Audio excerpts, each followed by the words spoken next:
já jsem Verča a tohle je David. Jsme ze soukromé ekonomky, která se zaměřuje na jazyky a na právo. Tak pojďte dál.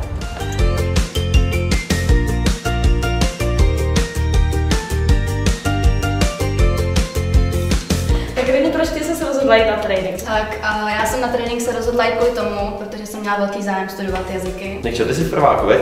A vy jste nedávno absolvovali adaptační kurz, že? Jaké to bylo?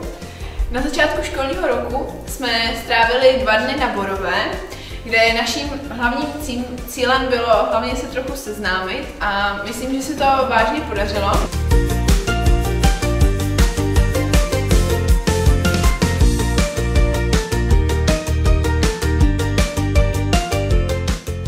Let's see if we can remember that. Class 1? Freshman. Say it out loud. Class 2? Sophomore. 3? Juniors. 4? Seniors. 1? Freshmen. 4? Marta, co ty považuješ jako za největší výhodu na škole? Tak rozhodně ty výlety do zahraničí tady. Například v září už jsme byli ve Francii a se kterou taky spolupracujeme na projektu eTwinning v angličtině.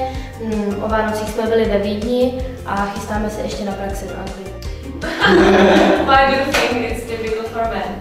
I don't know, always when I think about a farmer, I imagine the advert on Rush.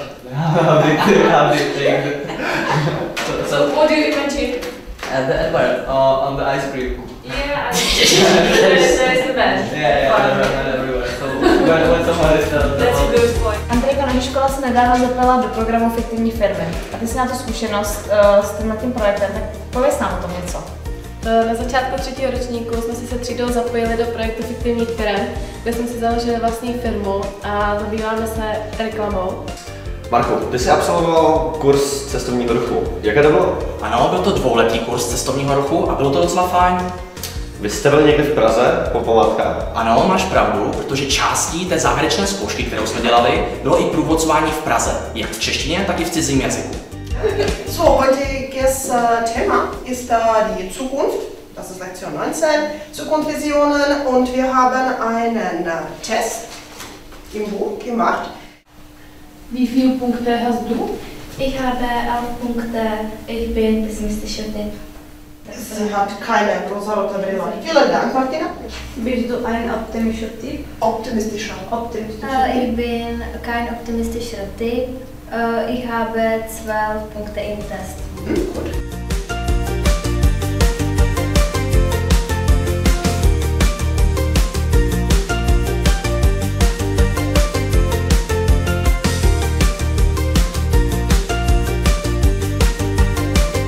V Litomyšli se na jaře každoročně koná Majáles. Jeho součástí je i florbalový turnaj. Jehož se samozřejmě také naše škola účastní. Právě teďka probíhá kvalifikace, tak se pojďme podívat, jak jim to jde.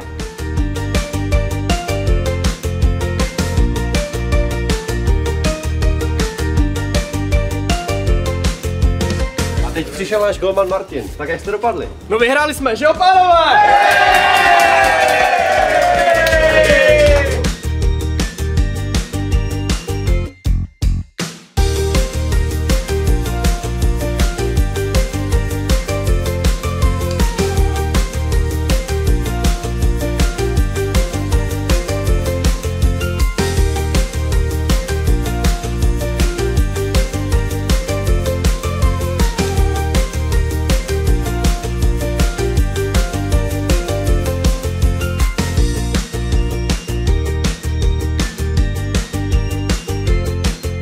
Tak to máme hotový, veď?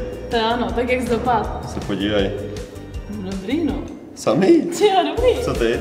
Ale to nehraje roli, hlavně, že máme maturitu. Ukáž. Jdeme, to Tak zápít, jdem. pojď.